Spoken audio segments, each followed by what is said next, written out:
Let's do it. And now, shining the spotlight on the future of hockey, Major Jr. Hey, Connor McDavid of the Erie Otters. Matt Barzell of Seattle Thunderbirds. I'm Jonathan Urito from the St. John Sea Dogs. I'm Braden Holpe for the Saskatoon Blades. This is Gabriel Landeskog. I'm playing for the Kitchener Rangers. Hi, this is Sean Couturier from the Drummondville Voltigeur. Carter Hart of the Everett Silvertips. This is Taylor Hall of the Windsor Spitfires. Nathan McKinnon from the Halifax Mooseheads. NCAA. Hey, this is Jack Eichel. I play at Boston University. It's Alex Turcotte. Hey, it's Cale McCarr. Hey, this is Jack Drury. Hey, it's Kyle Connor. Hi, this is Ian Mitchell of the Denver University Pioneers. It's Morgan Barron from Cornell University. Quinn Hughes from the University of Michigan. Hello, this is Jerry York, the coach at Boston College. The World Juniors. My name is Andres Fishko from Team Russia. Hey, it's Joel Farabee from Team USA. It's Norris Sider from Germany. I'm Philip Broberg of the Team Sweden. It's Ellie Tolvanen. Hey, it's Nikolai Ehlers. It's Matt Sogard. Hi, it's Timo Meyer. Hi, this is Jordan Edwards of Team Canada. The NHL Draft. This is Alexis Lafrenière of the Rimouski Oceanic. Hi, it's Quentin Byfield from Sudbury Wolves. Connor Zary from the Kamloops Blazers. I'm Alexander Holtz. I'm Lucas Freeman. Cole Perfetti of the Saginaw Spirit. Dylan Holler from the Wisconsin Badgers. Hey, it's Jake Sanson. I play for Team USA. Braden Schneider, Caden Dooley. Here's Marco Rossi. I'm from the Other Sound. And more. Excellent! This is The Pipeline Show. 4 2021 Draft Spotlight segments in this week's episode of The Pipeline Show will help you get to know 4 more players that you need to know ahead of the 2021 NHL Draft. Welcome to the program, everybody. My name is Guy Flaming. If you're a returning listener, then welcome back. If this is maybe your first episode ever of the program, then welcome aboard, and I hope you'll be back for more. And, of course, those of you who are patrons and helping support the show, I really appreciate that support. And hope you're enjoying things wherever you are. If you are in the western half of North America, if you're anything like me, you are melting right now. It is scorching hot. Here in Alberta, it's upper mid-30s Celsius, which is getting close to 100 degrees Fahrenheit.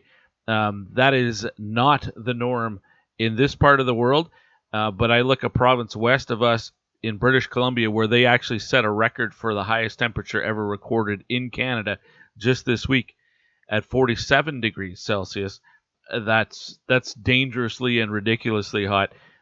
So I hope everybody, wherever you are, if you are suffering right now with this heat wave as well, I know there are some people who actually enjoy it this hot. I am not one of them. Do not count me in that category at all. 20 degrees or somewhere between 10 and 20 degrees Celsius. That's me. That's my comfort zone. This is almost twice as hot as I like it. So let's get right to the program. Just some quick news and notes. The Hockey Canada has announced their management group for the coming season at the U17 level. It will be Philippe Boucher from the Drummondville Voltigeur. Peter Anholt of the Lethbridge Hurricanes is in charge of the U18 squad. And James Boyd, who comes from the Ottawa 67s, he's going to head up the U20 squad. Of course, the upper management still all the same. Tom Rennie, Scott Salmon, Alan Miller, and so on and so on. Canada not taking part in the Ivan Holinka tournament this summer, and does not look like they're going to Plymouth either take part in the Summer World Junior Showcase with the United States and Sweden and Finland. Speaking of which, Team USA has announced their camp roster for the Summer Showcase.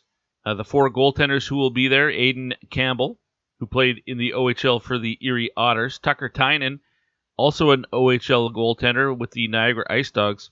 Remember, Tucker Tynan was the goaltender who suffered that big laceration on his thigh. Boy, I want to say that was in 2019. Of course, nobody in the OHL played last season. And his season before that, his draft season, cut short because, and sorry about the pun, but because of that laceration. So it'll be good for him to get back on the ice and into some competitive situations. Drew Comesso from Boston University is there. And Caden Mbarico, who was a standout at the World U18 here just a couple of months ago. Those are the 4 goaltenders vying for a roster spot with Team USA's World Junior Club. None of them were on the team last year, so completely open field. Maybe you can let me know who you think is the number 1 dog going into that fight. 16 defensemen, I'll rattle these off very quickly in order of who they played for last season. Eamon Powell from BC, Boston College.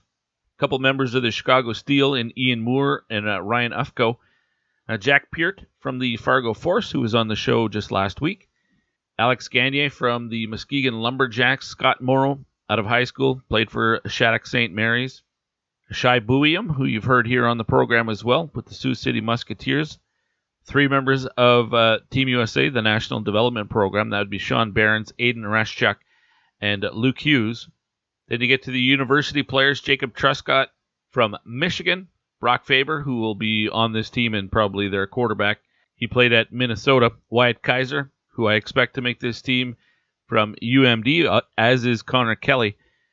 And a couple of North Dakota defensemen as well, Tyler Clevin and Jake Sanderson, both of those guys returning players. So there are 3 returnees from last year's gold medal team. That'd be Faber, Clevin, and Sanderson on the back end.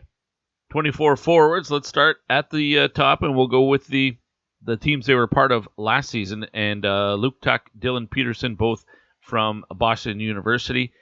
3 members of the Chicago Steel, Matt Coronado, Josh Doan, and Mackie Samaskevich. Tristan Brose of the Fargo Force is an invitee, as is Carson Bantle, who played for Michigan Tech last year. Cam Berg of the Muskegon Lumberjacks. Then you've got Brett Berard from Providence College. He is a returnee, the first of the forwards that I've mentioned so far. Chase Yoder, also from Providence. Then you've got Ty Smolanek from the Quinnipiac Bobcats. Tanner Dickinson from the Sioux Greyhounds out of the Ontario Hockey League. Declan McConnell played for the Syracuse Crunch in the American Hockey League last year. Matthew Nyes and Carter Mazur of the Tri-City Storm. Matthew Nyes, well, spoiler alert, he's a guest on this week's episode. Then you have a whack of players from the NTDP, including Logan Cooley, Tyler Boucher, Dylan Duke, Chaz Lucius, Sasha Pastajov, Red Savage, Matt Beniers, Thomas Borderlow, and Landon Slaggert. The Beniers and Borderlow actually play at Michigan, and Slaggert, another returning player, was at Notre Dame. And I remember although I don't think he had any points at the World Junior here in Edmonton this past one, but he was all over the ice. But a returning guy as well from this roster. Mentioned one of my guests already. All 4 of my guests will join us courtesy the Troubled Monk Hotline. The tap room is open in Red Deer July 1st. The restrictions completely gone here in Alberta, so knock on wood that goes off successfully, but we'll be back to normal here in Alberta. So you'll be able to stop by the tap room. There may be, mask restrictions. That's all going to be set up by the individual businesses, I believe. They're all in charge of that. So if you go to a store or something and they still want you to wear a mask, you don't have to put up a fight. Just wear the mask. You're still going to be able to go most places without. I think there will be some. Probably go to if you're here in Alberta, go to the Alberta government's website for maybe the updates and things like that on what you might come across in terms of certain specific events and things like that. Will those still be some guidelines in place? But if you don't want to go to the tap room or you don't live right in Red Deer, you can always get your home delivery. If you live between Calgary and St. Albert, and that includes Edmonton and Sherwood Park and Leduc, and just keep going down Highway 2 all the way through Red Deer and south towards Calgary, all of those towns, they're within the window. You can order it online at troubledmonk.com/shop.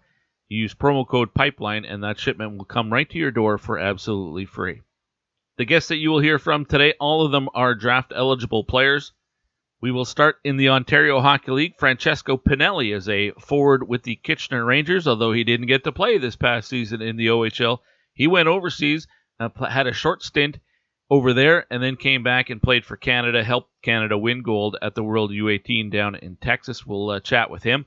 Then the top-ranked goaltender available this year is a Jesper Wallstedt, who is a netminder playing in Sweden. Played for Luleå last year. Interestingly, his WHL rights were traded from the Moose Jaw Warriors to the Portland Winterhawks about a month ago, and that started the speculation on was he coming overseas. Well, it's a question I did ask, and he answered. So you'll hear that from Jesper Wallstedt. Then we go to an OHL prospect, the guy that I mentioned already, Matthew Nyes, who played for the Tri-City Storm. Next year, he will be with the Minnesota Golden Gophers. Another guy who's WHL rights, actually held by the Portland Winterhawks.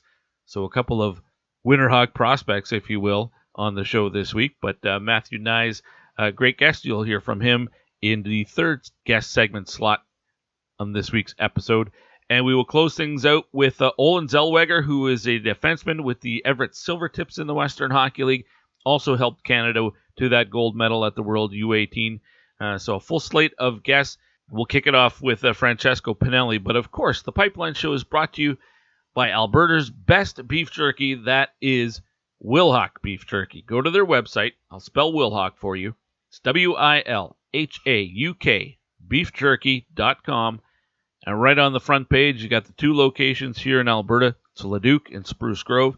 And they're the only two places that you can get Wilhauk beef jerky from. You can't go to your local 7-Eleven or anything like that. This stuff is absolutely fresh. They refrigerate it right there, and when you come pick it up, it's in various sized bags. And there's no freshness packet insert or anything to keep it, so it stays on the shelf longer. This is all fresh stuff. It's fantastic. It's juicy. It's tender. It's seasoned and marinated to perfection.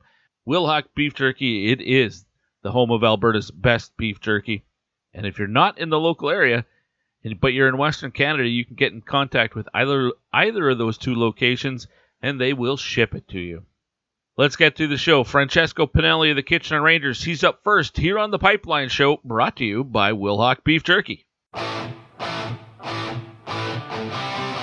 Here's Perlini. Perlini loads it up, and he scores! It's a hat-trick! Hey, it's Brendan Perlini from Niagara Ice Dogs, and you're listening to the Pipeline Show.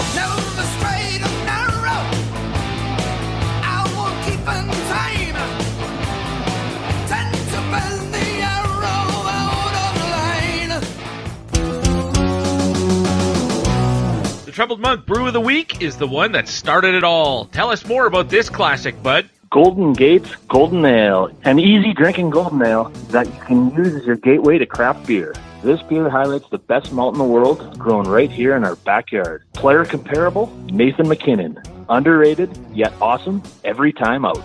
Troubled Monk, visit the tap room in Red Deer or get free same-day home delivery in Alberta by placing an order at troubledmonk.com. Troubled Monk, craft beverages worth sharing.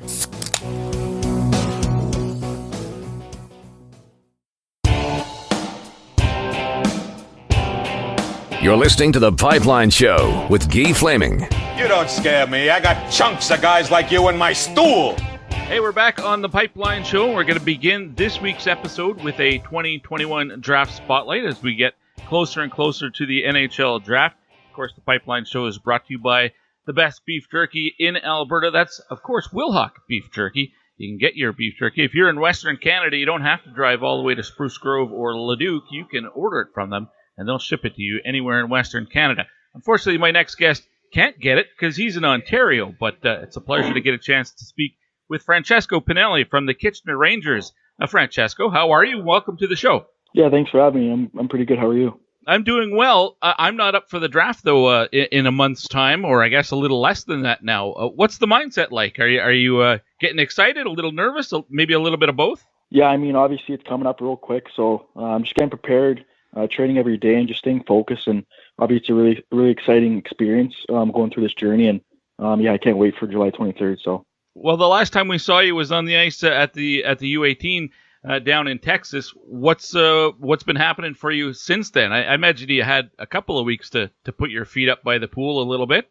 Yeah, so obviously I had to do a 2-week quarantine, so just kind of relaxing, working out here and there. And then right after that, I got on the ice, and I've been training 4 or 5 times a week now on the ice. So I'm just getting ready for the next season, and I'm really excited for the upcoming season.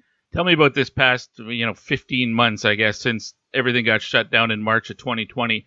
How weird it was for you as a hockey player, your schedule every year, when you start practicing and training, and the regular season, the training camps, all of that's really, really strict and regimented, and everything kind of got thrown out the window this year. How difficult was that for you, even just from a mental state?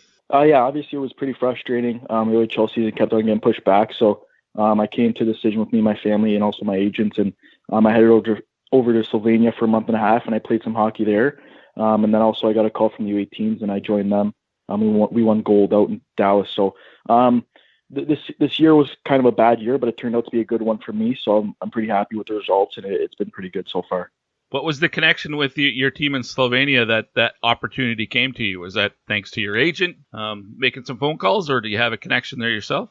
Yeah, so my agents found the Alps League, and then some of my trainers knew the GM of the Yetsenica team that I joined, and he was really interested in having me, and I flew down there for a month and a half of my own, and I played 13, 14 games, so it was really, really good experience, even going to a new country and stuff like that, and living on my own just to learn life skills, so it was really fun overall. Give you a different perspective for the import players that come and play for the Kitchener Rangers, what life is kind of like for them, you having to go over there and being the stranger in a strange land. Yeah, exactly. It was really fun, and I really enjoyed it. So 11 points in 13 games doesn't seem, on paper at least, like it was a big transition for you from the OHL to and you were playing with and against men, correct? Yes, it was a pro league, men's league. So that's pretty impressive. Why do you think it happened so quickly and easily for you? I mean, obviously the first few games I had to get my feet underneath me and get used to the time zone, as they were 7 hours ahead, I'm pretty sure. So it was kind of difficult transitioning, but I felt I got under my feet, and I played well. So I was really happy with my game, and I continued to play well, and I also had great teammates. So I was really happy with the results, and also the coaching staff was really well over there. And then you got to come back, play for Canada again. You did so at the U17 as well, but this even a bigger stage, and especially with COVID going on, all eyes were on the U18 tournament. 11 points in 7 games for you with Canada, coming home with a gold medal. I don't think you could have scripted a better finish for you. Yeah, obviously, we had a great team, and we had great coaching staff, so that helped us a ton, and we glued really quickly, and that obviously showed. We got gold, so it was a great tournament overall, and even my personal play, I thought I played pretty well, but overall, the team was great. Considering there was no OHL season, and you only had those 13 games overseas, how important was the U18 for you just to have a good showing? Obviously, you want to win, but on a personal level, were you thinking about what this means for the draft, that this is the chance for the scouts to watch you? And you don't want to put too much pressure on yourself, but how do you not do that? Yeah, I mean, I just went there. I played my game. I stayed focused, and I think the biggest thing was just staying focused and in shape. I think was the most important thing. And obviously, we had a great team, and the main goal was to win. And obviously, I didn't have too many games this year for the draft, but just playing my game and making sure I'm doing the right things to help the team win was the most important thing.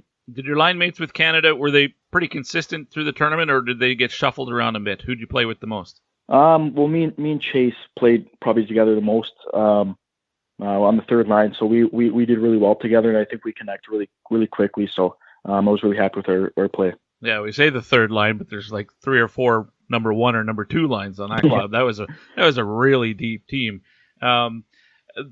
Just getting that exposure, though, was there a sense of relief that you knew that, after you got the phone call from Hockey Canada, that, all right, finally I get a chance to show what I can do? Yeah, for sure. I was in Slovenia, and I got a call to come home, so I was really happy to come home, see my family, and then head out 3 weeks later to Dallas and play with the U18 tournament. Obviously, it's a huge honor, and it was a great experience, and I really enjoyed it, and obviously we won, so it was really fun overall, and our team was really good overall too as well. Francesco Pinelli from the Kitchener Rangers and for Team Canada is my guest here on the Pipeline Show. Francesco, we're doing this at the end of June, but the draft is coming up a month away. Once the draft comes, there'll be casual NHL fans who don't watch junior hockey that might never have heard of you, but you get selected by their favorite teams, so they're going back on the internet and trying to find interviews and information about their newest prospects for their organization. So for the benefit of those people, let's start at the beginning, get some background, if you don't mind, about yourself. Where'd you grow up? Where are you from? Yeah, so I'm from Stony Creek, Ontario. I grew up, I got 2 brothers, Anthony's 20 years old, and Luke, he's 16. Each got drafted to the Ottawa 67s. And growing up, it's a very competitive family. Obviously, we love sports, and we played soccer growing up as well. So it's been really fun, and it's been really good so far. One older, one younger brother? Yes. So you're right in the middle in a competitive family, all boys like that. I imagine you grew up trying to better your older brother and trying to keep your younger brother below you. Yes, it's been good. Have you always been a forward? Yeah, I've been a forward my whole life. All right. I know some guys when they're little, maybe squirts or novice or something like that. Every team, the coach has to make the players all throw the pads on, take their turn in net. Did you have an experience like that when you were young? Yeah, when I was really young, I really liked goalie, and even when we played road hockey, I'd always be in net. Sure. But yeah, I think I had like 1 or 2 games. I think it was in house league, because we rotated the goalie sometimes. So yeah, that was really fun. I remember, and it was really, it was a good experience. How'd it go for you then? If you like doing it on playing street hockey, why not do it on the ice? Yeah, I mean, I was okay. I had a good glove. I remember I had a good catch. But my footwork wasn't the best. The butterflies and stuff like that. So. Now tell me, you with the Kitchener Rangers, you were a fairly early pick for the Rangers in the OHL priority selection. Getting to camp when you're 13th overall pick like that, a first rounder, there's some pressure that goes along with that. The organization is expecting big things from you because they invested a big pick. The fans obviously think you're going to be an impact player. Is it safe to say, though, that if there's pressure put on you, it might be, your own expectations for what you can do that might outweigh everybody else's expectations? Yeah, I think for the most part, I take pressure really good, and I like the challenge. So I think when I get pressure, I play better, and I take the challenge, and I challenge myself, and show people my abilities and stuff like that. But obviously, we had a great team last year, and I was really, really impressed with our team. And too bad they had a stoppage to the season because we were going to go really deep in the playoffs. And but yeah, it's been good. Well, that year you were drafted, that season, 114 points in 71 games for the Toronto Red Wings. That's that's an awfully offensive season, and that carried over to the OHL with you. 41 points as a rookie in 59 games. 18 of those were goals. A lot of guys might have big numbers as a Bantam player or something like that, but it doesn't necessarily click right away at the major junior level. For you, it seems to have. To what would you attribute that? Yeah, I think it just started off with my summer. Getting good training. I have a figure skating coach, Rebecca Babb, and also I have really good skills coach, Evan McGrath, Marco Ferlez. So I think they were really good impact in my rookie season, even Brandon at Shield in the off ice. So I think that's where it started, and I really focused on my summer and made sure I trained, and it resulted into a pretty good season for myself with Kitchener. So I was really happy with that in my training as well. Well, I know broadcaster Mike Farwell is he's a big fan of yours. He told me to say hi when I had you on the show. So I'll, for his benefit, I'll ask you, how has playing for Mike Farwell made you a better player? I'm just kidding about that, but must be some fun times on the bus. You don't have big long bus rides in the OHL like you do in the WHL. What's the longest trip you take in the O? I think it's to Sioux. I think it's around 10 hours. I'm not too sure, but we make a trip out of it. Like at the start of the season, we played North Bay, Sioux, and Sudbury. So it was actually really fun. So it turned out to be really good. When you get a chance to play with guys from across the country, like you did down in Texas, do the WHL guys share kind of what the road stories are like out here, where you might spend 2.5 weeks on the road and 15 days in a hotel on a road trip, and you guys do what, maybe 10 days a year in a hotel? Yeah. I mean, they share some stories, but I mean, they're kind of used to it now, so they don't mind it. But I've definitely heard them. They do seem a little annoyed, but it's pretty funny. And yeah. Francesco Pinelli is my guest. The draft coming up, as we've mentioned. How much have you been thinking about the draft over the course of the last, say, 15 months? But is it now, as the hockey's done, you can't really do anything else on the ice, that you're kind of waiting almost for it now to happen, to cross the finish line? It's almost like a marathon in a way. Yeah. I'm just kind of waiting for that date. Obviously, I'm just training right now and focusing on myself and getting bigger and stronger to get to the next level. But just kind of waiting for that day. And obviously, it's very exciting. But this journey's been really fun, and I can't wait for that day. And it's going to be really something I'll never forget for sure. For people who didn't get a chance to watch you play at the U18 and probably didn't see any of the Slovenia games, or Slovakia games rather. It was Slovenia. Give us a self-scouting report. What should fans expect from Francesco Pinelli on the ice? I think a 200-foot center that can play the wing as well, so very versatile. I got very good hockey IQ and vision. I've seen the play at a high speed and using my teammates with my passing abilities, but even my shot, I think is good, and I use that to my advantage as well. So, the sheet I'm looking at says 6'1" and 185 pounds. Is that still up to date, or is that a little bit old? No, that's up to date, but I'm 190 now. Oh, 190, okay. Yeah. Everybody's got a nickname. For you, is it what, Pinner or something like that? What do the guys call you? Well, at hockey, it's like last year in Kitchener, I've never been called Frankie, but I guess that's a new nickname for me when I'm at the rink, so it's Frankie. But back home, everyone calls me Che. I'm sorry, what do they call you? Che? Yeah, Che. Where does that come from? Is that short for Francesco? Yeah, kind of. It's kind of in my name. My mom kind of made it up when I was born, and everyone just calls me that. So, I mean, it always stuck with me, and I thought it's not a bad nickname. So that's interesting. I kind of thought it might be Frank, or you said Frankie, but not that wasn't until recently. Che, that's interesting. I didn't know that. Yeah. Awesome. Favorite team growing up? You're an Ontario guy. Does that make it Toronto automatically, or I guess maybe the Sens? Detroit, pretty close. Buffalo. Yeah. Growing up, I mean, I watched a few Detroit games, so I kind of always liked Detroit, but I think Toronto's my team. I've always watched them growing up, and obviously they got a really good team now, and I'm sure they're going to win the Stanley Cup in a few years, hopefully, so we'll see. I know some guys will tell me that it's not necessarily teams they cheer for, but individual players that they kind of gravitate towards, and it might be 3 or 4 different guys across the league. Are there some guys like that stand out as personal favorites? Yeah, obviously Austin Matthews is a great player, and you also got guys like Draisaitl, McDavid, and McKinnon. I think is very impressive to watch too as well. So those players I like to watch a lot, and it's really interesting watching them play, and I really like it. Awesome. As the draft gets closer, have you been doing lots of Zoom meetings with teams and things? No combine this year, really, so I imagine the teams have been reaching out online, things like that. Yeah, there's no combines or anything this year, so yeah, it's just Zoom calls. So I've been doing a bunch, and it's been a really fun process, and I really enjoy it.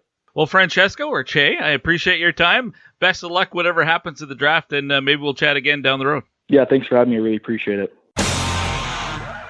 That was Francesco Pinelli from the Kitchener Rangers, who ranked by everybody inside the first round. Could be a bit of a wild card, somewhere in the teens, maybe into the 20s. But an interesting player there. He's got the size, obviously put up some points when he was able to play. Point per game guy playing against and with men. Yes, it was only 13 games, but that's impressive. And then goes down to Texas with Hockey Canada and has 11 points in 7 games. One of the most offensive guys in the tournament for Canada and in the tournament in general. That's pretty darn impressive. So we'll see where Francesco Pinelli is selected in the draft in July. Next up, well, we expect that Jesper Wallstedt is going to be the first goaltender taken in the 2021 draft. We'll chat with him next here on the Pipeline Show, brought to you by Wilhauk Beef Jerky.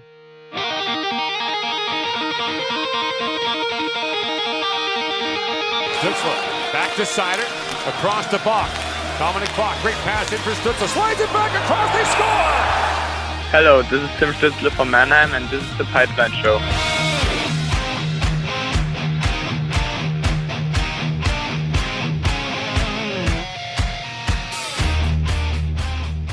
Spruce Grove Saints AJHL Hockey is back for the 2020-2021 season. Due to the ongoing pandemic, the attendance is limited at the Grant Fear Arena in Spruce Grove. You can follow along across social media at SG Saints and support the Saints by heading to sprucegrovesaints.ca and purchasing your Cash is King tickets today. Over $33,000 in prizes to be given away. Again, head to sprucegrovesaints.ca for more information. The Spruce Grove Saints, proud supporters of the Pipeline Show. You're listening to The Pipeline Show with Guy Flaming. The cream will rise to the top, oh yeah. The cream of the crop! Nobody does it better. Hey, we're back on The Pipeline Show, and we will continue with the 2021 Draft Spotlight segments and get to know another player who is eligible for the upcoming NHL Draft. Of course, The Pipeline Show is brought to you by Wilhauk Beef Jerky, the best beef jerky in all of Alberta. And if you don't live in Alberta, but you're in Western Canada, well, you can call their locations in either Spruce Grove or Leduc, and they will ship it to you, no problem. It's worth your efforts. The best beef jerky in Alberta, I would dare say, in the world. My guest in this segment, everybody's expecting him to be the first goaltender chosen in the NHL draft later on in July. We're heading to Sweden. Jesper Wallstedt from Luleå. Welcome to the program, Jesper. How are you? Thank you. Thanks for having me on there. I'm good, thank you. Well, I appreciate you making the time. What have you been doing the last couple of months? A lot of off-ice training right now. A lot of gym and a little bit of running. Trying to get in good shape before this draft, and we'll see what's going to happen. Also a lot of golf and hanging around with my friends, both in Luleå, and right now I'm down in Västerås again. So meeting all my childhood friends back here is pretty sweet. Nice. What is it about golf? A lot of hockey players play golf and play very well. Is there something about those two sports that go well together? I don't know. It's a lot of competing, and you're competing very much against yourself. Maybe that's fun when you're competing as a team the whole season in hockey instead. So I think it's relaxing, and you can talk with the friend you're out with, and just often have a good time. Jesper, what was the last 15 months like for you and in Sweden, trying to play as much as possible? I don't know how many times the SHL stopped or started or had COVID issues. I know over here it was very problematic for players to get ice time. Some guys actually went to Europe to just in order to be able to play. What was it like for you? In Sweden in the SHL it was pretty normal to do what it used to be. We just didn't have any people on our games, but otherwise it was pretty normal. We had to travel a little bit different, and we had, I think one time we had 1 week or 2 week break because of the COVID-19. But otherwise, I would say it was pretty normal. It felt just like a under 20 season for me with just better players because I'm used to playing without people in the stands. So. But it was fun. It was great. A good experience for me. Well, and it certainly looked like it was a strong season for you. I have to think you're pretty happy with the way you played. You got into 22 games with the men's team and had a record of 12-10, but 908 save percentage, a 223 goals against average, and I think it was even higher than that for most of the season. Pretty happy with the way things went? Yeah, I would say I'm happy with it, but I know I could have done it even better. A little bit much up and down. Some really good games and some games that wasn't good enough. So maybe if I could have played a little bit better throughout the whole season, and it wasn't that much up and down, and then had a little bit of a rough time at the end of the season, which maybe caused those numbers a little bit to go down. But myself, I'm not looking too much at the numbers. I'm trying to have my own feeling how the season went. But I'm pretty happy. But I knew I could have done maybe a little bit better. Well, for an 18-year-old playing in the Swedish Hockey League, it's hard a lot of times for guys. Doesn't matter how highly touted or how strong of a prospect they are. It's tough to get ice time. The fact that you played 22 games, that says a lot, I think, about the way that Luleå felt about you.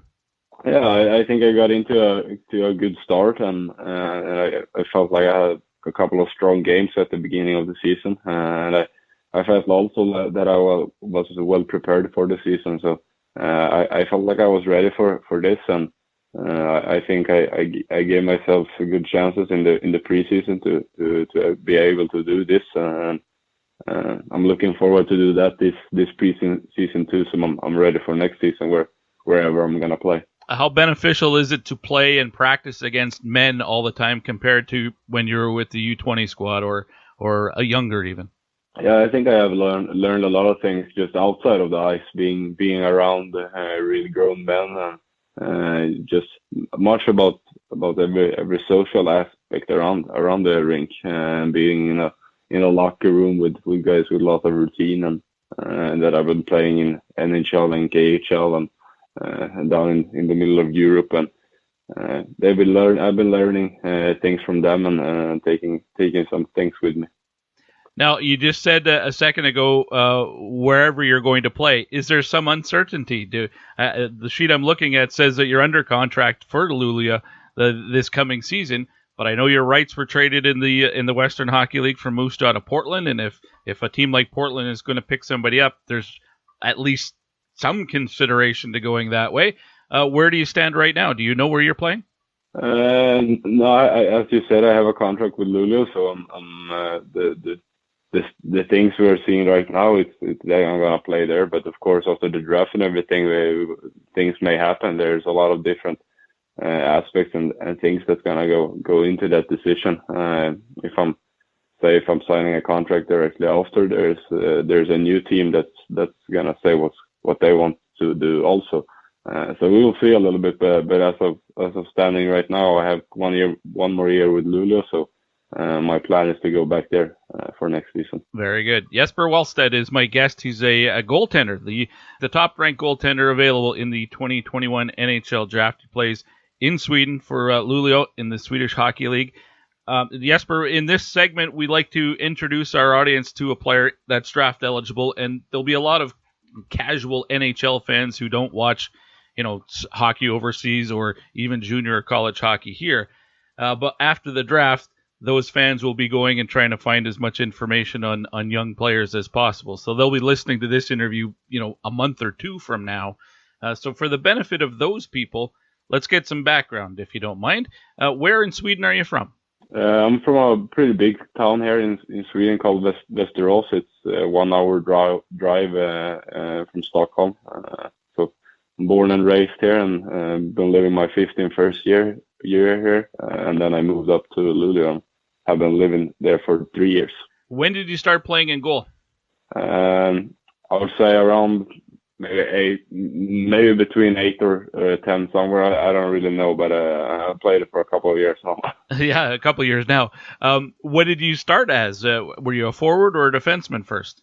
I think I was a defenseman first, and I played as a defenseman pretty long too. I switched in between goal and defenseman, but at the end it was a goalie that I liked the most. Okay, and is there a reason why? What had you interested in trying to become a goaltender?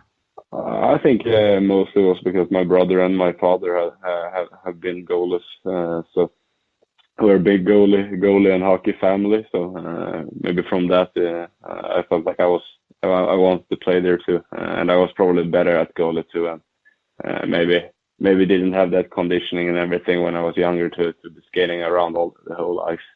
Well, I see that you have your brother that you mentioned. Is that Jakob? Yeah. He's much older than you are. So when you're a little kid, I have an older brother as well. And when I was young, I just wanted to do whatever he was doing and follow, just tag along. So was it like that for you as well? You said your father and your brother were both goaltenders. So that seems like a natural fit. Yeah, he's 8 years older than me. So I was always following with and watching his games. So let's say when I was around 6 when I started with hockey, he was 14, and I was always there watching the games, and I enjoyed it, and I have always been competing with him. He's 8 years older, but I always loving to beat him. But when I was younger, there wasn't much chance for me to beat him. But now, hopefully, I'm a little bit better than him. Yeah, well, I think so. You're being touted so highly for this upcoming draft. Let's talk about the draft while I have you. But have you been thinking about it much over the course of the last year or so? I mean, it's now just a month away, and I imagine at some point it almost kind of feels like a marathon. You can see the finish line, and it's been so long coming. You'll be happy when you finally cross that day. Yeah, it has been hard to not think about it. It has been in my face the whole season, and there have been team calling and sending questionnaires and been in news and everything. So yeah, I have tried my best to just keep it at the side of and try to focus on playing with Luleå and my own game. But it has always been there in my face with all these different rankings and every team sending their things. So. But it has been a lot of fun, and I really have enjoyed this process. Are you a guy who looks at the rankings and things like that? Does it matter to you if you're the first ranked goaltender, the highest ranked goaltender available in the draft, or where eventually you are selected in the draft, whether it's top 10 or first round or something else happens? Does it matter to you? No, I wouldn't say it matters, but I would like to go to a team that I see a good future with, and that I know and that they wanna put their investments into me and try to make me as good as possible, and they have a good plan for me. Otherwise, I have, of course, you see the rankings and you see where you are projected, but I don't think so much about it. I'm just looking at it because I think it's fun. But I wouldn't say if a ranking says I'm going 10 or something, I wouldn't believe in that until the draft is over and I really know where I'm gonna end up. Jesper, if you were a forward, I could ask you if you were a playmaker or a shooter or a power forward, or if you're a defenseman.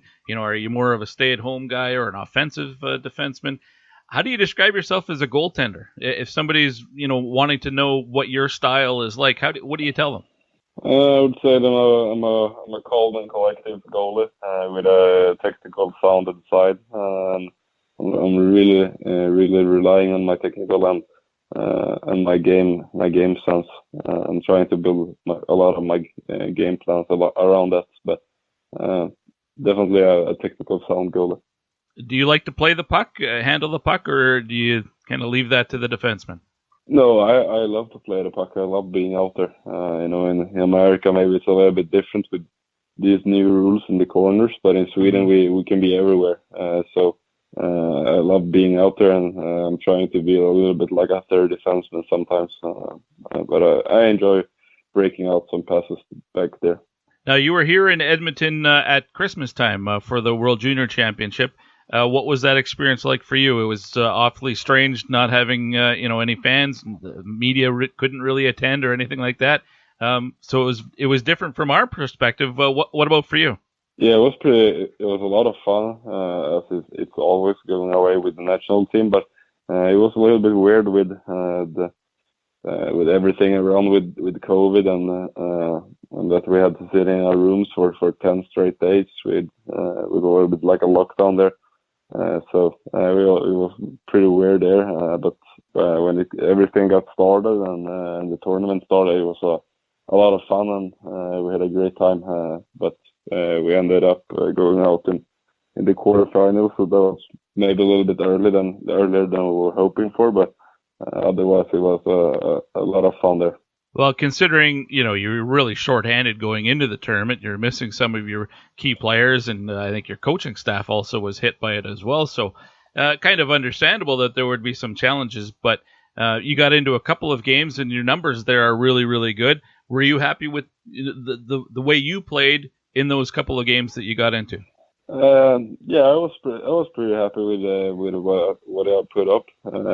Maybe I could have saved like one or two more goals that I added in, but overall I'm happy with what I did there, and I was hoping for some more games maybe, but at the end the coach chose to not put me in, but that gave me just extra energy and a little bit of extra boost when I got back to Luleå and played really well right after World Juniors. So Jesper, what will you do between now and the draft, and then on draft day? Do you just is everybody staying home for it this year again? I'm not even sure what the plan is. I don't know much either. Right now I'm back home in Västerås, so planning on working out here and hit the gym and play some golf and enjoy the time with my friends and family here. And then we're going away on the what is it, summer showcase or that thing in Plymouth with the national team. So right. I'm gonna be away on that when the draft is happening. So hopefully my family can fly over there and enjoy that draft day with me. Well, that would be excellent. Now, from Sweden, did you have a favorite NHL team growing up, or were you one of those guys who looks more at individual players? Doesn't matter what team they're on. You might like one goalie from one team or a player from another team. How about for you? Yeah, I was always following Henrik Lundqvist, so it ended up to be in the Rangers. So I have been following them mostly because he was playing there.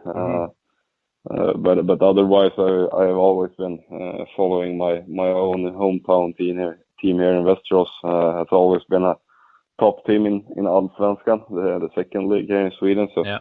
I have always been hoping that they can get up to the SHL, but it hasn't happened yet. But hopefully in a couple of years or whatever. But mostly been watching Västerås, but also Henrik Lundqvist in the Rangers. Perfect. Understandable that it would be Henrik Lundqvist for sure. Jesper, listen, I really, really appreciate your time. Thank you for doing this. I know we had to change the date a couple of times this week in order to get this interview done, but I'm very, very happy that we were able to chat. Best of luck at the NHL draft and whatever happens after that, and wherever you're playing next year. I hope we can chat again one day. Yeah, thank you. Thanks for having me on here. It's been a lot of fun. Here's Jesper Wallstedt from Luleå, and he is the top-ranked goaltender for the 2021 draft. I think most publications that I've seen and most scouting lists that I've seen, he's inside the top 10 for everybody, with the exception of Neutral Zone. And I think Sam Cosentino, his most recent list, might have him just outside the top 10 as well. But most seem to think he's going to be a top 10 pick. I've even seen some people tweeting, like I think it was Tony Ferrari from Dauber that said he thinks he's actually going to be the most valuable player from this draft. Might not go number one, but years from now we might be looking at a guy like Wallstedt and saying he was the best player from the draft. And I guess that's an argument to take him first overall if that's the case. But will he go first overall? Will he go top 10? We'll find out. The NHL draft about a month away now, and I guess then we'll see what happens where he goes. He did leave the door open with Portland. It sounds like he's going to get drafted, have the conversation with whoever drafts him, but he is under contract to play professionally in Sweden.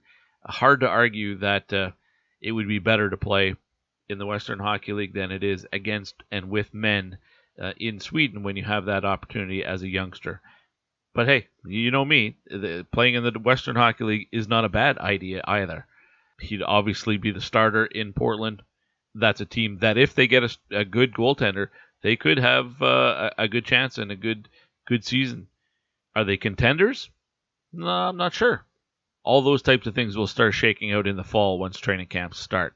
But that was a fun conversation with Jesper Wallstedt, and both he and Francesco Pinelli in the first segment there. Both of those I did last week, and then I had to go to I had to reschedule them because I had to go to a funeral. So I did those interviews when I came back from the funeral, and then it was the weekend. So those two interviews got pushed to this week. That's why this episode is coming out right in the middle of the week instead of at the end of the week. Of course, it's Canada Day here on July 1st and July 4th weekend in the United States. So we'll just kind of get this week's episode out early to get us through the big holidays here in North America. All right, up next, we'll head to the USHL. Matthew Nyes, a big power forward, played for the Tri-City Storm. He is going to the University of Minnesota. In fact, he's there now, and that's where I caught up with him. Let's get to know Matthew Nyes next here on The Pipeline Show, brought to you by Wilhauk Beef Jerky.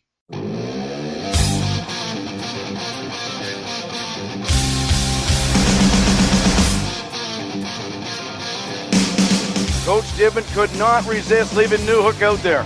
Newhook will wind up out of his own zone. He went from Newfoundland to Victoria last year, and here he goes. Wide around the defender. Newhook shoots, scores! He does it again! Hi, it's Alex Newhook of the Victoria Grizzlies, and you're listening to The Pipeline Show.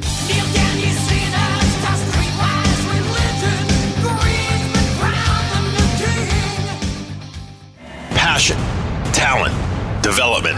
NCAA hockey offers all that, and its players graduate at a 90% rate. Ben Bishop. Backhand scores! Wow, what a goal! Andy Green.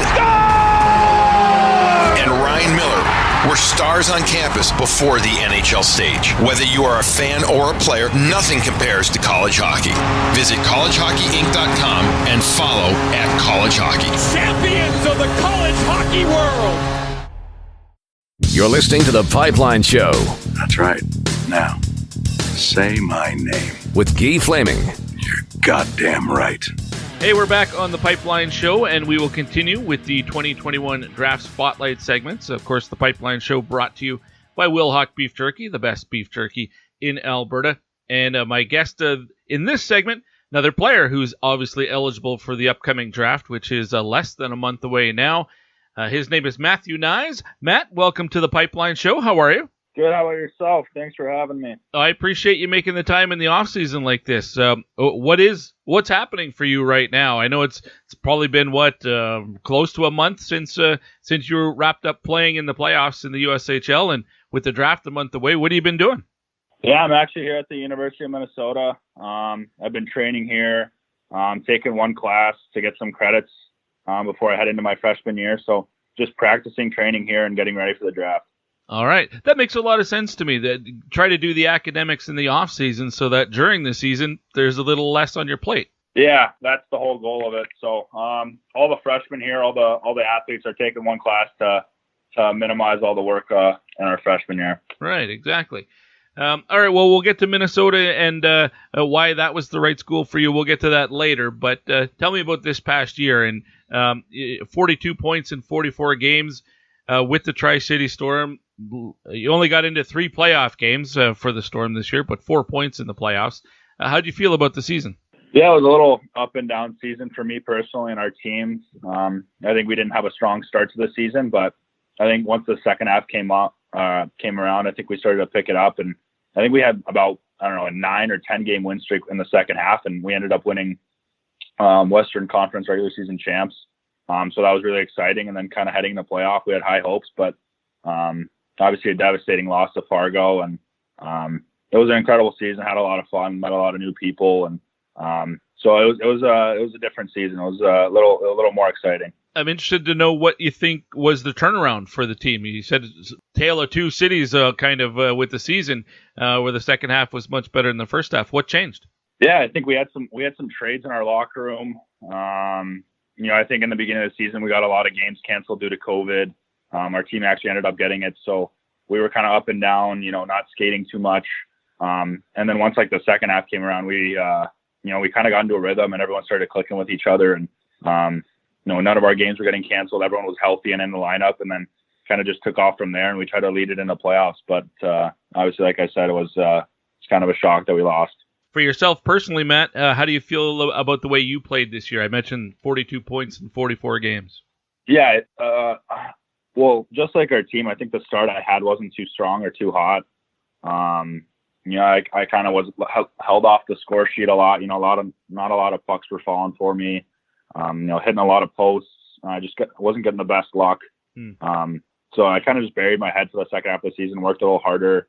Played for the guys around me, tried to make everyone a better player, better person, try to be a leader. And I think that's when I started to take off. And I think I had, a strong showing in the second half, and I was able to prove that I was, one of the better players in the USHL. Well, you were a point per game guy, which is always great. You're a point per game guy last year, though, too. And some people would have expected, maybe you'd have 60-something points this year. I don't know if you're a guy who sets statistical goals for yourself, but what did you expect from yourself this year? Yeah, I actually expected a lot of myself. I expected to have more points and to be a bigger part in the first half. I think, having high expectations from my previous season was kind of what led to all the pressure built up on me. And right. I think I just played away from my game and played a little bit too individual. And so I kind of just had to, play more simple, play towards my game, play my strengths. And in the second half, I was able to do that and able to show that well. And I think that's when I started to play my best hockey and take off with it. That's got to be a mental challenge when you're an offensive guy and you're hitting posts and things aren't going your way. How do you get past that and you turn things around for yourself as you did? Yeah, I focus on, everyone around me, making sure the centerman I have is having a good game, making sure he's getting chances on nets, making sure the younger guys are feeling comfortable, playing well. That was kind of my goal. And I think once I started to focus on everyone around me and making our team better, that's when I started to play my best hockey. So I think that's what kind of changed the season around for me and our team. Matthew Nyes is my guest. He's a forward with the Tri-City Storm, although he's moved on. He'll be at the University of Minnesota with the Golden Gophers for this coming season. He's my guest here in the 2021 Draft Spotlight. And Matt, a lot of casual NHL fans will be watching or listening to this segment to get information on prospects eligible for the draft. And a lot of those listeners won't be junior or college hockey fans, just casual NHL fans. So for the benefit of those people, maybe let's get some background. Where are you from? Both my parents are actually from Bratislava, Slovakia. they kind of moved over to AZ, and I was actually the first one in my family born in the States. Wow, and you're from right in Phoenix, correct? Yeah, correct. So, can I ask what brought them over here? My dad actually got a job transfer in Honeywell. So we've been. I actually grew up in Phoenix, Arizona. Playing my youth hockey career there. Same with my older brother. We kind of just picked up hockey from the Coyotes, and then kind of just took it a little more serious. And now I'm here at the U. Nice. You mentioned your brother Phil. Now he's an older brother, correct? So was it, is that what got you into hockey when he started playing? You kind of just follow suit and do what the older brother's doing? Yeah, I mean, he was a huge influence on me. He kind of picked it up at a young age, and I always wanted to be better at him at everything. So I wasn't too far along, and I followed his footsteps, and that kind of took me to the USHL route and then the NCAA. And so yeah, he was definitely a big reason why I picked up hockey. You're both forwards. Have you always been a forward, Matt, or did you ever try the blue line? No, I've always been a forward. I haven't. I tried it maybe for a weekend or a tournament, but I've always stuck with forward. I think it's more exciting, more action, and I like it a lot more. I know when I talk to players, a lot of them will say, when you're little, squirts or novice or whatever, the skaters often have to take a turn in goal, put the pads on, because nobody wants to be the goalie or something. Did you ever have an experience like that? I think there was one incident where no one wanted to, and I did strap him up. I must have been, 12 or 13 years old. So, but that was probably it. And I'm sure that once I did, I was done with it. It wasn't gonna happen again. Right. All right. Let's talk about your path to get to the USHL and to play for the Tri-City Storm in Kearney, Nebraska. Did you have consideration of the Western Hockey League Arizona is in Western Hockey League territory. Have you always known you were a college guy and going through the USHL, or did they give the WHL a consideration? Yeah, I thought about it. I actually had my rights with the Portland Winterhawks. I was in constant contact with them, but I just felt comfortable at Tri-City. I love the coaches there, and they gave me a huge opportunity in my rookie season, and gave me a lot of playing time and action. And so I wouldn't take back my decision of going to Tri-City. I think that was a wonderful program, and I got to develop a lot as a player. And I think a big reason why I chose the USHL is also my older brother. I think he's gone through it all, and obviously it worked out well for him. So I just felt comfortable taking the NCAA route. Can't help but notice the sheet I'm looking at lists Phil at 5'9", and of course you're 6'3", something like that. Quite the difference there. Yeah, he didn't get the better genes, so it was a little unlucky on his part, but hopefully I can use my size to my advantage and make up for him. Well, you did say little brother wants to beat the big brother, so I guess you got that one. Yeah, for sure. All right, tell me why Minnesota was the right college for you or university for you, especially being a guy is in Phoenix. They just get a Division I program a handful of years ago. Would have seemed like a natural fit. So why the Gophers? Yeah, a lot of people actually ask me that. And, growing up playing hockey in Arizona, I didn't really have a dream school. ASU wasn't really Division I when I was growing up playing hockey. Right. It happened pretty abruptly. And so I kind of had my options open. I visited, a few schools and same with ASU. But I fell in love with the coaches here. They obviously put a lot of time and effort into getting me here and to visit. And, obviously the campus and facilities are, second to none. So it was almost an easy decision. I know ASU is going to be a top program soon, but I think we're going to be, pretty high ranked in the country. And I kind of just wanted to be a part of that team. Yeah, Gophers had a strong team last year and are only going to get better this coming season. With the draft not being that far away, is there a nervous excitement starting to build now as it gets closer and closer?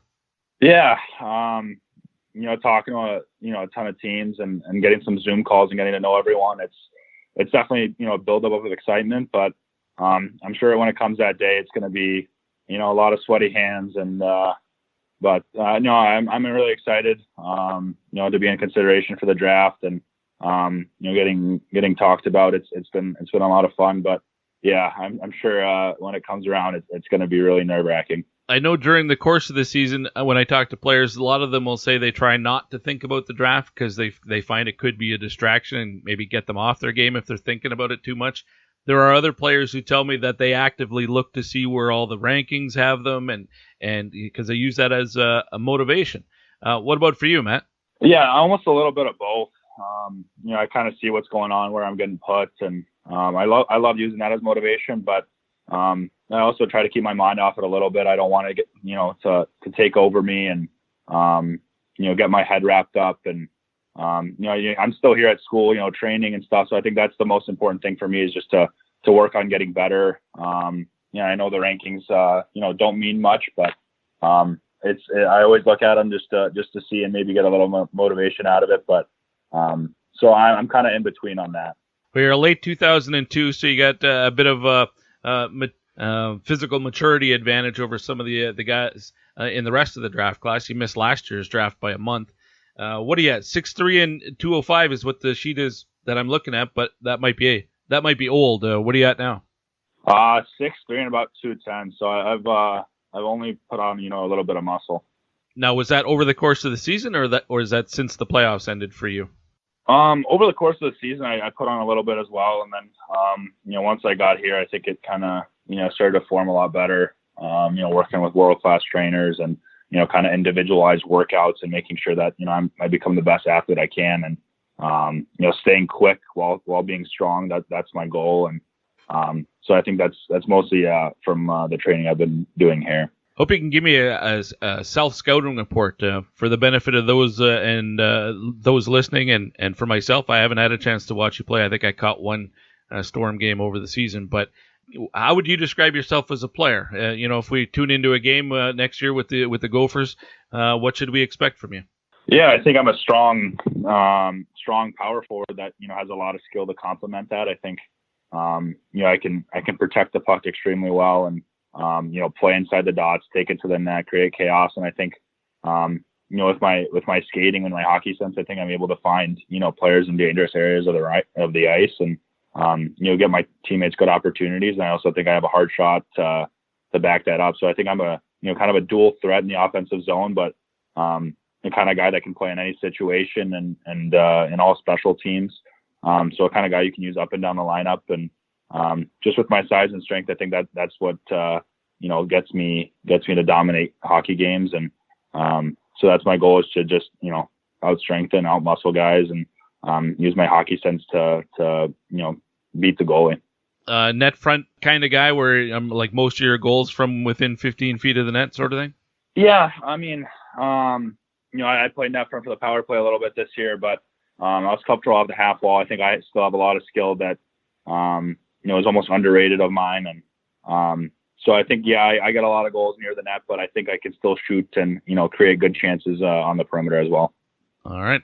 Growing up in Phoenix, you mentioned the Coyotes earlier. Were they your favorite team, though, growing up, or were you cheering for somebody else?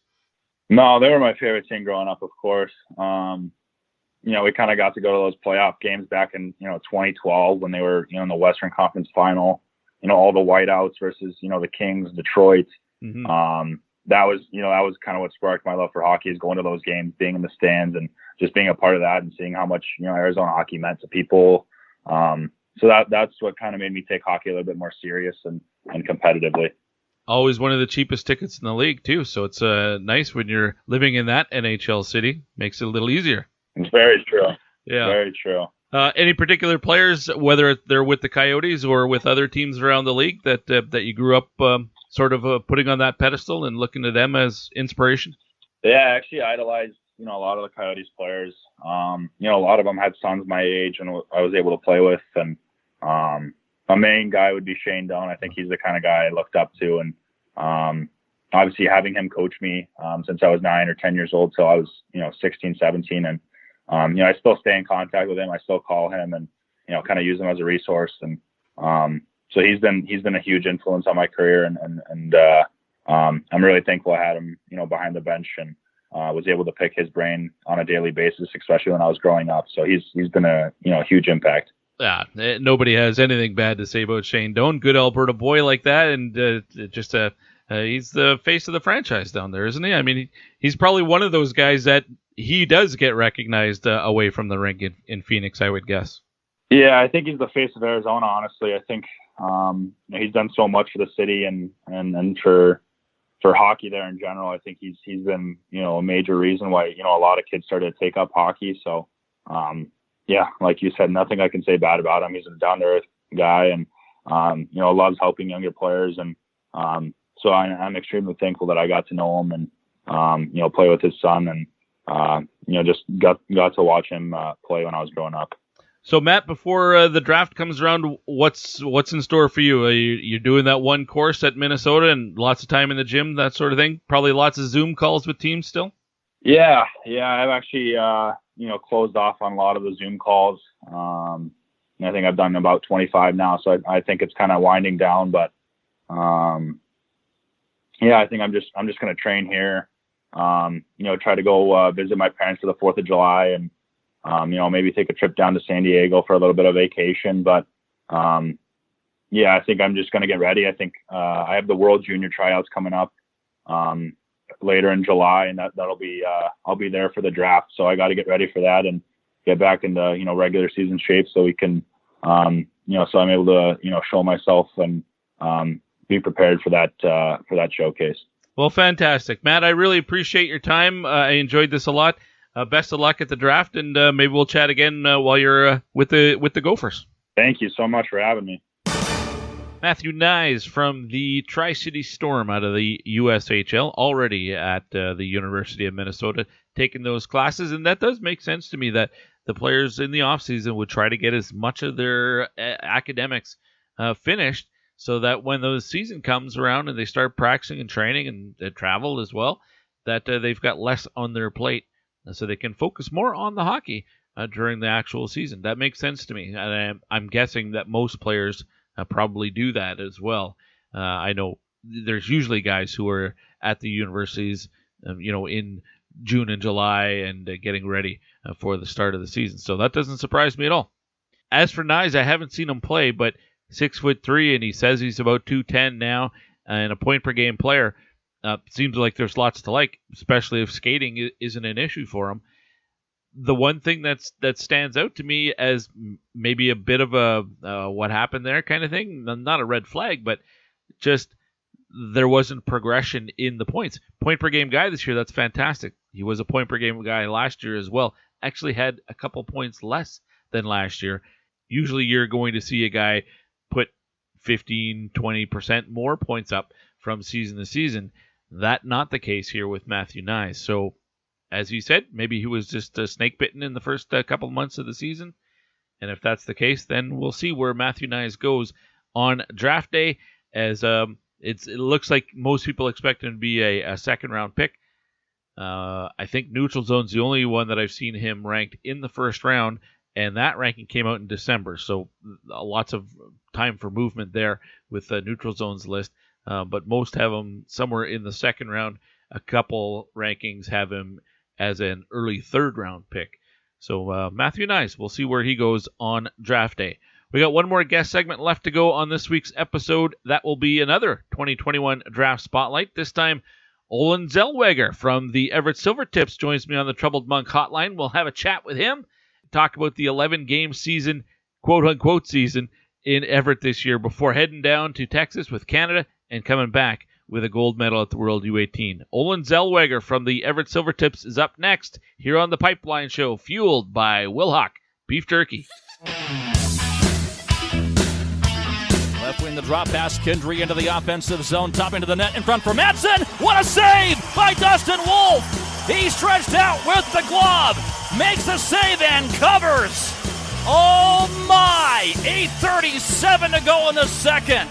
Hey, it's Dustin Wolf with the Everett Silvertips, and you're listening to the Pipeline Show. In touch with the ground, I'm on the hunt, I'm after you.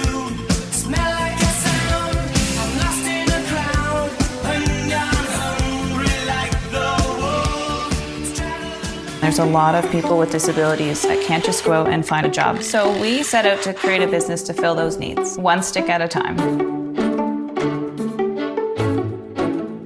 The Store Next Door Gift Shop is a Yarmouth-based manufacturer and retail outlet store. So we make great ideas that any of our employees come up with, and and we reuse and recycle as much as possible. Our most popular item is probably our hockey furniture.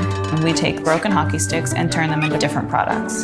We go through a lot of hockey sticks. A whole lot. Considering that it's only been a year and we're shipping internationally, I think that that's been a huge success. Most people's reactions are, wow, you do this here?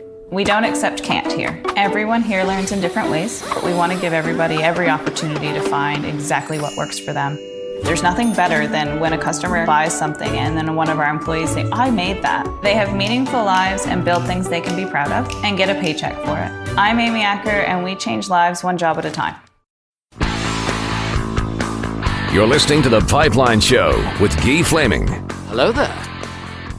Hey, we're back on The Pipeline Show, and this might be the final segment for this week's episode. There might be another one still in play. We'll figure it out as we go. But as always, The Pipeline Show brought to you by Wilhauk Beef Jerky. You can only get it in two places, Leduc or Spruce Grove. It's the best beef jerky in all of Alberta. But if you live in Western Canada, you're not going to drive to Alberta just for beef jerky, although I wouldn't blame you if you did. You can get in contact with Wilhauk, and they will ship it to you anywhere in Western Canada. My next guest, hey, might have tried Wilhauk Beef Jerky. We'll have to ask him. Olin Zellweger is from the Edmonton area, out in Fort Saskatchewan right now, enjoying the blazing temperatures right now. Olin, welcome to the program. How are you? I'm doing good. How are you? I'm melting. That's how I'm doing right now. Yeah. It's much too hot for me. Tell me about what's been going on for you since the World U18. Between then and the draft, what have you been doing to spend your time? Yeah. Well, mostly just been training and skating since it's opened. That's kind of my main priority. Other than that, I kind of been relaxing and spending some time on the lake when I can. So that's been pretty nice, especially in this nice weather. Yeah, for sure. Now, take me back to this past season with air quotes, I guess. 24 games scheduled for the Western Hockey League, and for yourself, you didn't play all 24, obviously, because you had the World U18s. Just 11 games with the Everett Silvertips before you went down to Texas. 13 points, though, in those 11 games, and that's more points than you had in 58 games with the Tips last year as a rookie. Yeah. I got to think you're pretty happy with those 11 games. Yeah, it was pretty positive season in Everett for me. Obviously, really short, but I think I took a lot of steps in the right direction, and and in terms of production, it was better for me this year, and that's always good too. So what was the big difference from your rookie season to this 11-game stint this year? Probably a combination of confidence and more opportunity. I think I earned a little more opportunity on power play and ice time. That just let me use my skill set and abilities to produce more points. And then you get the opportunity to go play for Canada. Again, you've done it before, but at the World U18 on a bigger stage like that. When did that come into focus for you? Did you know before you got down to Everett? I'm trying to think of when Hockey Canada started making those calls. Well, I think I was about at the 6th or 7th game in my season there in Everett when I got the call. So it was pretty exciting, and I obviously had to stay focused on my group and in Everett for the rest of the remainder time I was there. And then my focus shifted to Team Canada and the event in Dallas there. Now, I'll be honest, you weren't on my radar, before the tournament started as a guy who might be on the Canadian roster. Yeah. Did that call come as a surprise to you? I was a little surprised because I didn't really know the tournament was going on. So I got the call and I was like, oh, wow, this is amazing. So it was super exciting. And, I think it was a great opportunity for me. And I think I took advantage of opportunity there and played well. Well, I'll say 8 points in 7 games playing for Canada. And I think that was the event that really got you national attention. Now there are people in Ontario and further east and maybe even south of the border. They're going to recognize the name Olin Zellweger now. What went right for you down there? I mean, that was a loaded team. You couldn't help but play with really, really talented players, but it's a skill to fit in the lineup with those guys and play well too. Yeah. I think obviously such a great group and a great team we had there. So, I just tried to play my game. I'm more of an offensive defenseman, so I think my skill set and my skating really fit in well with the team there, and I think I put myself in good positions to get points and create offense. So I think looking back at the tournament, it was a good tournament, and our team played really well. Yeah, really well. Obviously, coming back with a gold medal, that's exactly what you wanted to do, and individually you had a really strong and impressive tournament too. Olin Zellweger is my guest. He's a defenseman with the Everett Silvertips out of the Western Hockey League and draft eligible this year. And this part of the show, Olin, we let the audience get to know somebody that's draft eligible like you are. And my audience is across North America, so there'll be people further east that might not recognize your name just yet, or casual NHL fans who will be looking for information on draft eligible players. So for the benefit of those people, let's get some background. We established you're in Fort Saskatchewan now. Born and raised? I was born out of Calgary, Alberta, and moved to Bonnyville, Alberta when I was about 3, and lived there till about 12, and moved here. I have lived in Fort Saskatchewan for past 5.5, 6 years. All right, so been all over. Yep. Started in Calgary, up to Bonnyville. I'm from that Lakeland area, so I know Bonnyville really well. Although I'm from Cold Lake, so in Cold Lake we like to say Bonnyville sucks because pretty good rivalry between those two towns. It's the Edmonton Calgary of that area up there. How old were you when you first started playing? I had some older brothers who played, so I probably put on the 2-blade skates when I was 3 years old. Wow. Yeah. Always a defenseman in your minor hockey career? Not really. I started as a forward, and the coach put me back on defense. I'm not exactly sure why, but I started as a forward, and I played D for a long time now. So. Well, it's worked out pretty well for you. Did you ever have to take a turn in net? I know a lot of guys I talk to say, play novice or something. Not everybody wants to be the goalie, so the coach might say it's your turn this game. Did you ever have one of those? No, we had set goalies, but in initiation, right? Like a player in player gear will go stand in the net and play goalie, and I see. I guess I did that. I kind of like goalie. I think it's cool, but wasn't the right fit for you. All right. No, Take me back to the Bantam draft. You were a second-round pick by the Everett Silvertips in 2018, so didn't have to wait all that long. Where were you? How did you spend draft day? I know some guys in your draft class were out in Philadelphia. I'm not sure if you were with that group or not, but were you at school or were you at home? Yep, I was actually in Philadelphia as well. Oh, you were? I wasn't playing on the Western Canadian Selects team, though. I was on an American-based team playing there with a few other actual WHL draftees that day. So, I finished up a game and came off the ice, and it was I think it was the 25th pick about there, and I was just got picked, and I was in the car on the way back to the hotel, so it was pretty exciting and a great day. Now, why were you playing for an American team in Philly? Well, there was quite a few Canadians, but they invited me and thought it'd be fun to go there, and I knew a few guys going, so. Interesting. All right. Yep. Well, it's Everett that selects you. Now, you're an Edmonton guy. Geographically, I guess Portland might be the only further distance franchise in the Western Hockey League. How'd you feel about, having to move away? That's a long way from home, but it's also out of the country.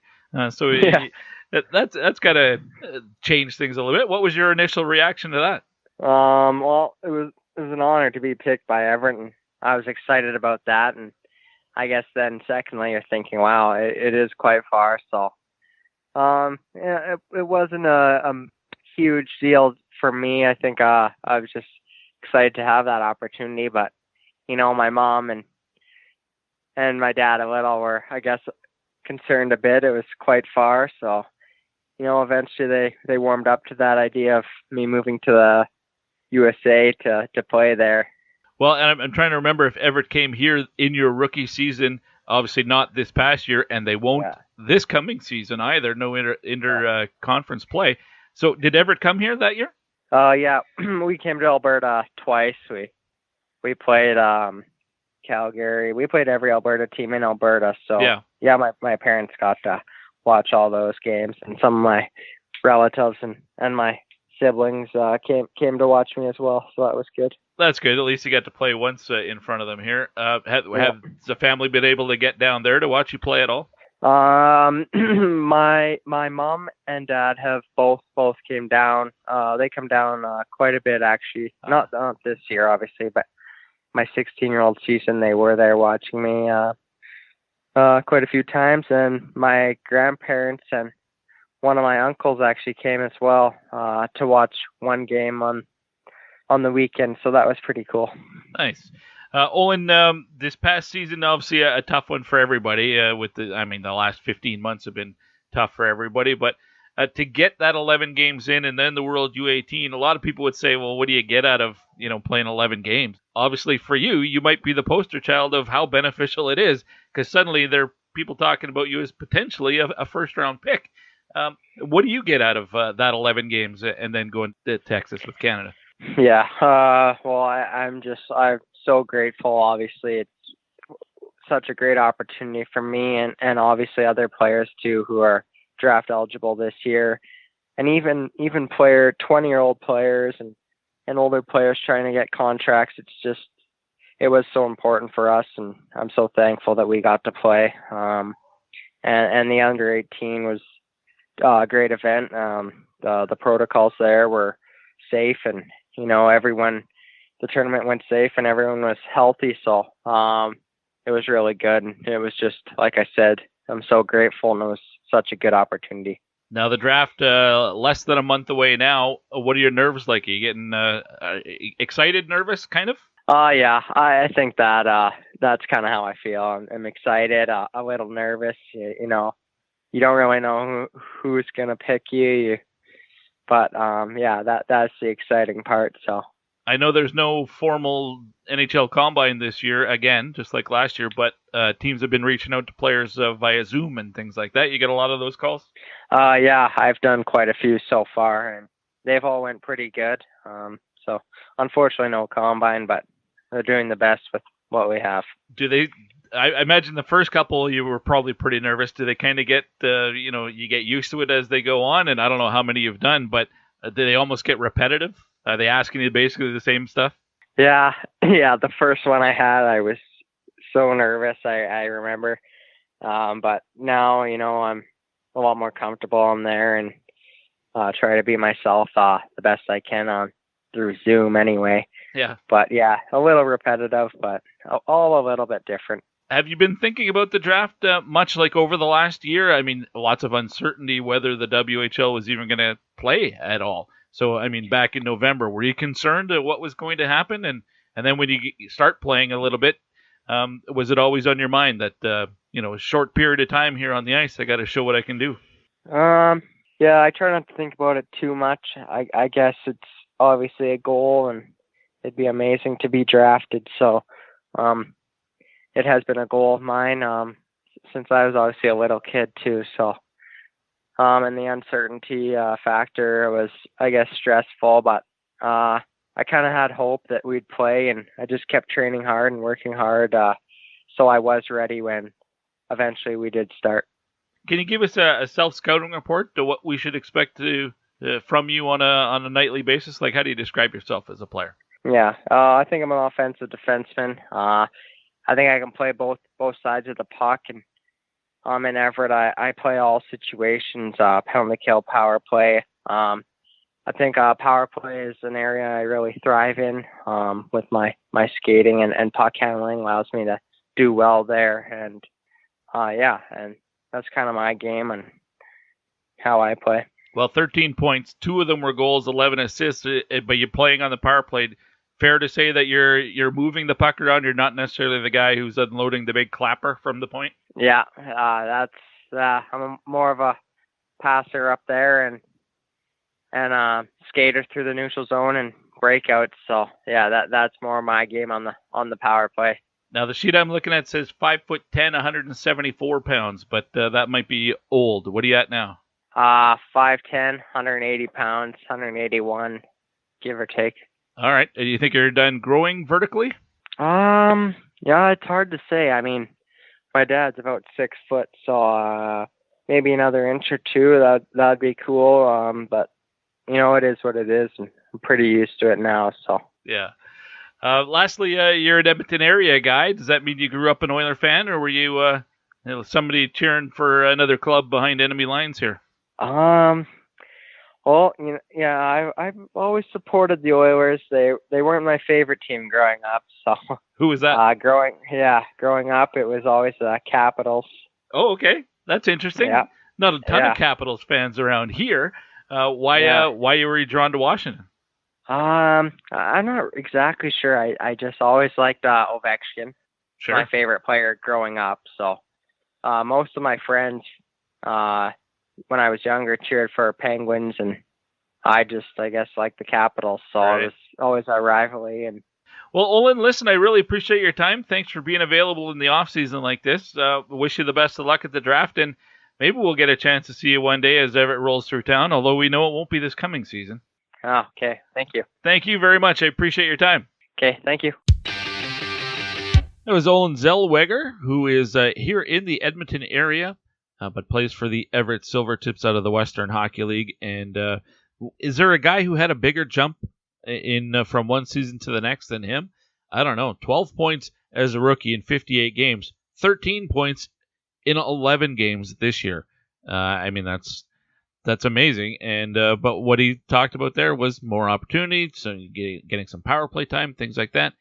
Also having a season under his belt. But then goes down to Texas and has 8 points in 7 games there, helping Canada win gold. Quite the spring for Olin Zellweger. And as I mentioned, he wasn't a guy that was on my radar much, heading into this season. I knew who he was, of course, but not a guy who I was thinking of as, first or second round kind of player. But now, absolutely. And that's where everybody seems to have him pegged as a very possible late first rounder, more likely a second round pick. But, that'll be interesting to see where 5'10", 175, about 180 pound Olin Zellweger will be selected. Asked him afterwards about the origin of his name. He's got a Swiss background, so he's got family from Switzerland, also from Germany. But it sounds like Zellweger. And I guess now that you say it, it's kind of obvious. Zellweger. It sounds very Swiss. But I was curious, and he let me know. All right, Olin was my final guest for this week's episode, so that means it's cleanup time. If you haven't got a bidet yet, I don't know what you're waiting for. Way better than life before the bidet in our household. Stop wiping, start washing your butt. It's so much better for you and for the environment. Obviously, you go through way less toilet paper, and it'll pay for itself in the first couple of months just on the savings of toilet paper. So check out hellotushy.com/pipeline, and you'll get an automatic 10% off just for using that link. Have it shipped to you. Maybe get a couple. Give one to a friend. They'll thank you for it.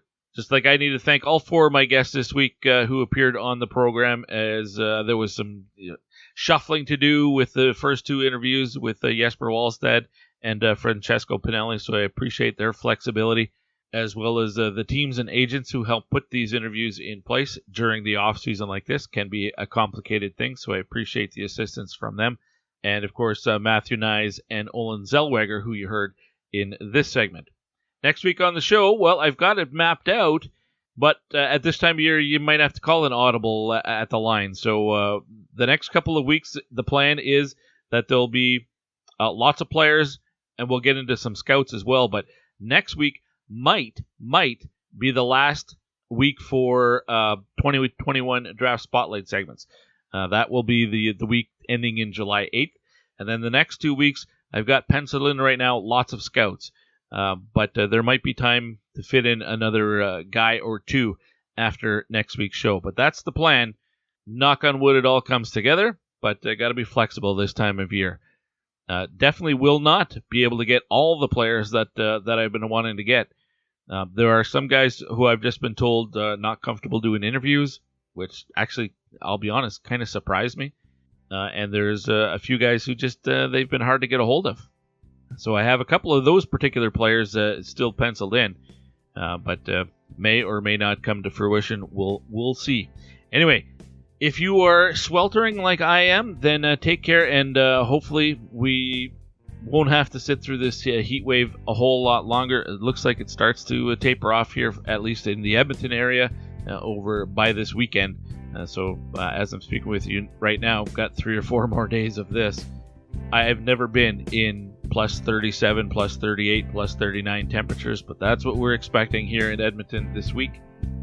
So take care, drink lots of water, stay in the air conditioning if you can. If you have it, I don't. So we're really struggling in this household, but hopefully I'll see you and talk to you again next week. Until then, my name is Keith Flaming. This has been The Pipeline Show, brought to you by Wilhauk Beef Jerky. See ya.